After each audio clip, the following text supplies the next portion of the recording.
On est quoi? Ça va? Ça va? Oui, ça va. Ça va bien? Oui, ça va. La vie de star. Papa Omar. Dis-moi, et tout brusquement comme ça là, tu deviens célèbre, les gens t'appellent partout, ah je veux te voir, ah je veux que tu fasses des commentaires, ça ne t'agace pas parfois? Pas du tout. Parce que moi, je me dis que là où la volonté est grande, la difficulté du plus. Et c'est une passion pour moi. Et donc, cette même passion m'anime encore plus à le faire pour les gens parce que voilà, je suis passionnée. Donc quand on dit non, viens chez moi, je veux que tu fasses ci, viens, je fais ça, tu ne dis pas que parfois je suis fatigué. Bon, je l'ai dit tantôt, là où la volonté est grande, la difficulté du plus. Même quand je suis fatiguée, ça me passionne, même étant fatiguée de le faire. Donc, D'accord. Tu as commencé ça quand? depuis fort longtemps. Quand tu dis fort longtemps, c'est loin, t'as quel âge pour dire fort? On dit c'est l'Antiquité. J'ai 18 ans, mais j'ai commencé depuis la 3e année, je dis. Depuis la 3e année? Oui. Comment ça depuis la 3e année? Déjà avec les récitals à l'école, les poésies, les kermesses, j'étais toujours dans la culture générale et le petit journal à l'école, la presse. Donc au fur et à mesure, j'avais même été présidente de presse de l'école. En 9e année, j'ai commencé le commentaire du foot. Voilà, me voici, c'est un peu ça. Vous savez, c'est ta vie qui est là. C'est ma vie, c'est toute ma vie. T'as pas fait autre chose que ça. Pas du tout, je n'ai même pas rêvé La 3e d'autre année à chose. l'école. Je n'ai même pas rêvé d'autre chose. Le micro, le journalisme, tout ce qui est micro, c'est ma vie. Là, forcément, c'est pas... Forcément, tu as dit que tu aimes. Tu as réalisé que tu aimais. Moi-même, j'ai compris que j'aimais parce que je me sentais toujours à l'aise avec la chose. Wow. C'est super ça. Ouais. Et tu dis que tu as commencé à 9e année. Ouais. Le reportage du football à 9e année. Tu sais que j'ai commencé ça aussi à 9e. Tu sais que je faisais les reportages de football, bien sûr. Ah, mais quelle coïncidence. Je faisais les reportages de football au quartier. J'ai commencé ça à 9e année. Et là où ça m'a amené aujourd'hui. En tant que grand humoriste. Grand par la taille. Non, mais c'est juste... je me demande où ça va te mener aussi. Je suis sûr que ça va être très beau. Ah oui. Ça va être une belle aventure. Je l'espère aussi. Parce que comme moi, ce que je pense du micro, de ce travail-là, c'est que ça porte ta voix. Oui. Peu importe ce que tu Il fais, est très journaliste, humour. Tout ce qui est micro, déjà, c'est puissant.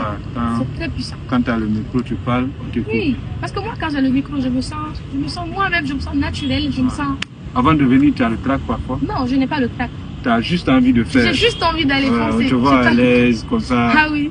Et c'est très beau. Quand tu es là, tu es la patronne.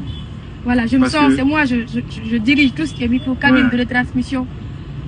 Parce que les gens, même quand ils sont au terrain, ils voient le match, mais ils ont envie que toi, tu leur dises ce qui se passe. Ah oui, exactement. Et souvent, quand c'est pas toi qui es là, ils sont pas à l'aise. Souvent, les gens s'en plaignent. C'est arrivé que les gens parfois te disent, on était en match, tu n'étais pas là. Ah oui, ah oui. Et il y a des gens même qui préfèrent spécialement qu'on aille reporter leur match. Qui t'appellent, j'ai un match le mois prochain.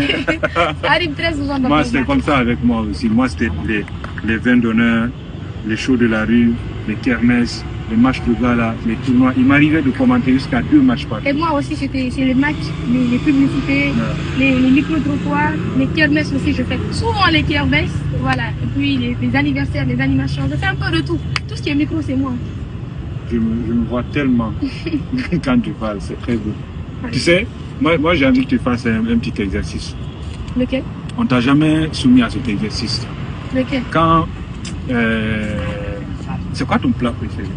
C'est le lafidi, bien sûr. C'est le lafidi ton plat préféré. Bien sûr. Fais-moi le commentaire de la préparation du lafidi. Mais tu commences au marché. Aïe, la préparation dans les coulisses. Ah oui, ça c'est Papa Oumar. Vas-y. La préparation dans les coulisses jusqu'à sur le terrain. Jusqu'à après le match. Et ça tombe bien vu que même il porte un maillot qui m'a été offert par Sari. Ah oui, la boutique Sari, voilà. Exact, vas-y. Voilà.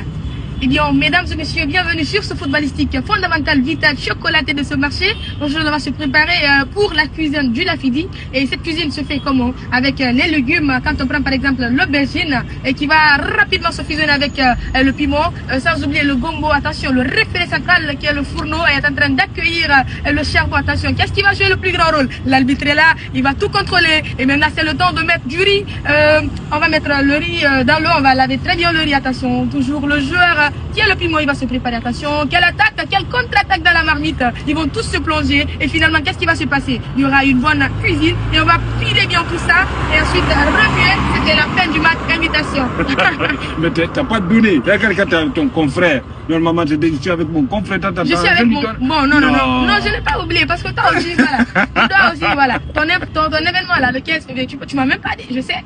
Ouais, le 15 février. Tu m'en as pas parlé, mais je sais. Bah, vas-y alors. C'est le 15 février. Oui. Voilà. Fais le commentaire. Voilà, l'événement qui se prépare le 15 février de Bapa Oumar, ça sera au Palais du Peuple, mesdames et messieurs. Alors, on vous invite tous à venir parce que ça sera un événement de taille, un événement digne de nom. Vous savez tous avec moi que Bapa Oumar, c'est quelqu'un qui transporte l'humour guinéen à l'état international. Il nous revend aux yeux de toute l'Afrique. Donc, je vous invite à tous venir le 15 février au Palais du Peuple. Voilà. Oui, ma consoeur, vous l'avez bien suivi. Donc, tout le monde se prépare les crampons. Il n'y en a pas les crampons non, pour on le ne va pas haut. porter les crampons, mais il y aura les crachoirs quand même.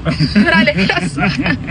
Le crachoir, il est à moi. Non. Que moi. Et ils vont se saper. Sapez-vous, en portez tout cas, tant que moi je suis là-bas, là, oui. Le crachoir sera aussi à moi. Bien sûr que tu vas venir. Mais bien sûr, c'est ça. Donc, c'est ça. Et c'est un plaisir. Oui. Ça fait beaucoup plaisir. Comme je l'ai dit, et c'est vraiment sincère, je me reconnais beaucoup à toi. Et c'est beau. Quand j'ai appris que tu es d'Abouba et que tu as commencé ça en 9e année, moi je suis de Sampouya. Aussi j'ai commencé en 9e année. Ça c'est l'autoroute Fidel Castro. L'autoroute Fidel Castro. Et c'est pour te dire qu'il n'y a pas de meilleur endroit pour grandir. Pas du tout.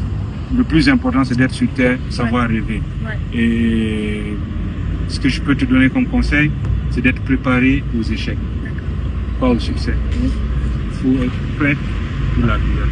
Si tu sais transcender la douleur, tu sauras toujours briller. Ne profite pas que du succès. Prépare-toi à quand ça ne va pas marcher. Plus tu es préparé à ça, plus tu vas réussir à surmonter les problèmes. Et c'est dans ça que tu vas te démarquer encore plus. Parce que moi, je viens de découvrir un talent, mais au-delà de ça, une passionnée. Et j'ai rarement vu de gens qui ont commencé un métier depuis l'âge de 3 ans. Toi, tu es à mettre à l'ordre de Michael Jackson. J'en ai dit trop, hein. Ah oui, tu en as un peu. Félicitations. Merci beaucoup. Merci. Merci.